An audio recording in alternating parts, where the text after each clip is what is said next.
आज हम समाजवादी पार्टी के कार्यालय बुलंदशहर पर हैं। जो ऑपरेशन सिंदूर हुआ है, इसके बारे में चर्चा करेंगे। और समाजवादी पार्टी के बड़े नेता भूतपूर्व विधायक बंसी पहाड़िया जी हैं, समाजवादी के जिलाध्यक्ष नेताजी मतलूब अली जी हैं, और पार्टी के महासचिव भी हमारे साथ हैं। एक एक करके हम बात करते हैं ऑपरेशन सिंदूर के बारे में क्या विचार है। हाँ विधायक जी, ऑपरेशन सिंदूर हुआ, इसके बारे में आप क्या कहना चाहेंगे? सारे देश की विपक्षी पार्टी और देश के हिंदू, मुस्लिम, सिख, ईसाई ने भारत की सेना को और भारत की सरकार को अपना तन मन धन से समर्थन जाहिर किया था। और जिस तरह अमेरिका के हस्तक्षेप के देश के प्रधानमंत्री ने कायराना समझौता किया है, उसके देश की जनता बहुत हताहत है, परेशान है और ये जानने की उत्सुक है कि ये हालात क्यों बने। बांग्लादेश के दो टुकड़े करने पर श्रीमती इंदिरा गांधी को या चीन से लड़ाई पर पंडित नेहरू को, हार जीत अलग चीज है। आज भारत की सेना, भारत की जनता उस तरह बढ़ रही थी कि जिस अनाधिकृत कश्मीर को पाकिस्तान ने कब्जा रखा है, आज बलूचिस्तान जिस तरह पाकिस्तान पे हमला कर रहा था, आज बलूचिस्तान दूसरा बांग्लादेश बन जाता और पीओ को हमें वापस मिल जाता। प्रधानमंत्री, गृह मंत्री और रक्षा मंत्री ने चूड़ियां पहन रखी है और देश की जनता उनसे हिसाब करेगी आने वाले विधानसभा, देश के अन्य लोकसभा चुनावों में। और मैं धन्यवाद दूंगा अपने नेता आदरणीय अखिलेश यादव जी को, गठबंधन के सहयोगी राहुल गांधी जी और शिवसेना दूसरे लोगों को, कि उन्होंने सारी प्रधानमंत्री की कमजोरियों, बुराइयों को जानते हुए देश के साथ खड़े होने की हिम्मत की और देश के साथ खड़े रहे। लेकिन प्रधानमंत्री को आज विपक्ष के नेताओं के जवाब देना होगा और पार्लियामेंट का विशेष सत्र बुलाए।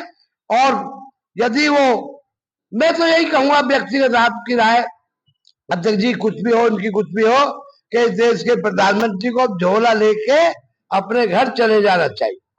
हाँ अध्यक्ष जी, आपके इस बारे में क्या विचार है? देखिए, जो ऑपरेशन सिंदूर उसमें सरकार अगर अपनी पीठ थपथपाती है तो वो फैसला समूचे विपक्ष ने सर्वदलीय बैठक में सरकार के और देश के साथ खड़े होते हुए ये कहा कि आप हमला करिए, हम आपके साथ हैं। पूरा देश और समूचा विपक्ष सरकार के साथ था। इससे बड़ी ताकत नहीं हो सकती थी। ऑपरेशन सिंदूर हुआ, महा आतंकियों के ठिकानों पे भी हमला हुआ, लेकिन उसके बाद जो हुआ वो सब आपके सामने है।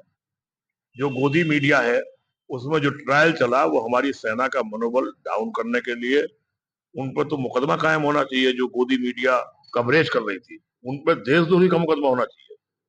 और जिस तरीके से ये सीज फायर की घोषणा थर्ड पर्सन के हस्तक्षेप से अमेरिका ने कह दिया कि साहब करिए, तो कर दिया। तो इसके लिए जो विधायक जी ने कहा कि लोकसभा का विशेष सत्र बुला के किन शर्तों पर सीज फायर हुआ, ये देश की जनता जानना चाहती है। और लोकसभा का सत्र बुलाया जाए, इसमें चर्चा होनी चाहिए। सर्वदलीय बैठक बुलाई, सबने समर्थन कर दिया और सीज फायर करने के बाद आज अपनी कमर थपथपा रहे हैं, देश में तिरंगा यात्राएं निकाल रहे हैं। काहे की तिरंगा यात्रा निकाल रहे हो भाई? क्या करिए है आप?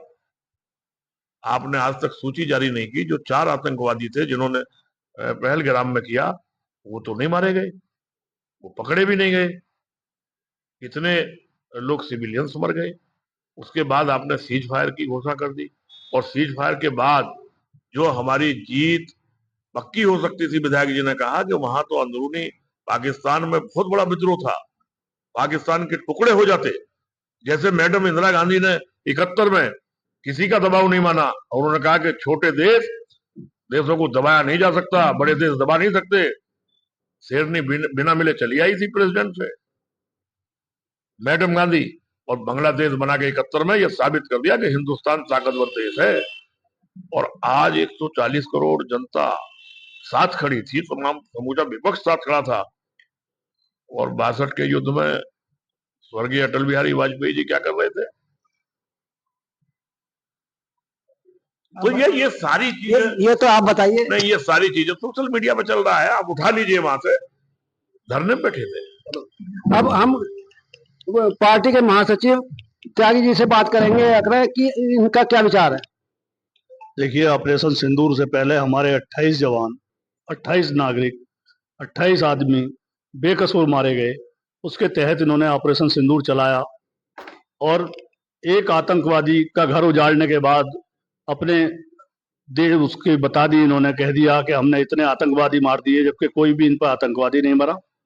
समूचा विपक्ष इनके साथ खड़ा था। सेना का मनोबल इतना बढ़ा हुआ था कि अगर थोड़ा सा भी इशारा और आगे हो जाता, जो कि इन्होंने दूसरे देशों के दबाव में आकर और समझौता कर लिया, ये कायरानापूर्ण हरकत है। मीडिया का सब फैलाया हुआ जाल है, इसमें वास्तविकता बिल्कुल भी नहीं है। अब माननीय मोदी जी को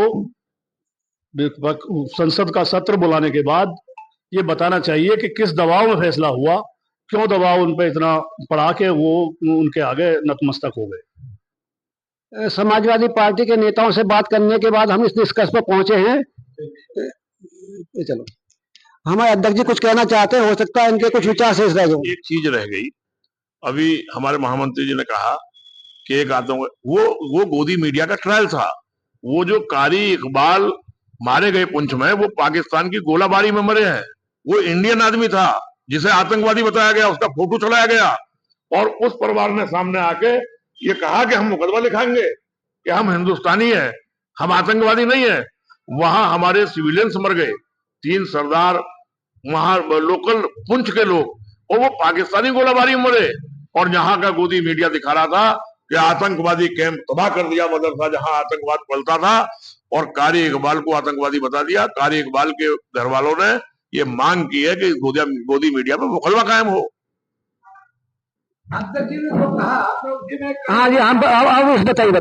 देश के प्रधानमंत्री को याद आनी चाहिए कि उन्होंने जो शपथ ली संप्रभुता के, भारत के निजी मामलों में तीसरे आदमी का हस्तक्षेप नहीं होगा, उसका उल्लंघन हुआ है। प्रधानमंत्री को इसी बताना चाहिए। दूसरा, अध्यक्ष जी ने कहा, मतलूब साहब ने, मैं कह रहा हूं सबसे बड़ी सजा यदि किसी को दी जाए जो युद्ध के बारे में झूठ अफवाह फैलाई, तो गोदी मीडिया को दी जाए। नहीं, नेताजी आप ये बताइए कि हम अपने प्रधानमंत्री की बात पे विश्वास करें या अमेरिका के राष्ट्रपति की बात पे विश्वास करें। दूसरा देश तो कुछ भी कह सकता है, हमें तो अपने प्रशासन में विश्वास। प्रधानमंत्री ने फिर बयान देना चाहिए था कि हम सीज फायर का, हमें कोई ऑर्डर नहीं मिला है, सीज फायर को बात हुई है, या अमेरिका सीज फायर के बारे में गलत कह रहा है, खंडन करें। बातचीत के बाद यह निष्कर्ष निकला कि हमारी सेना ने बहुत बहादुरी से कार्य किया है। निश्चित रूप से राजनीतिक रूप से जो विपक्षी पार्टियां होती हैं, तो उनकी नजरों में जो कमियां होती है, उनका फर्ज होता है उसको इंगित करना। अब हमारा देश इन परिस्थितियों में पाकिस्तान का मनोबल कैसे तोड़ पाता है, कितना तोड़ पाता है, ये भविष्य बताएगा। बहुत बहुत धन्यवाद।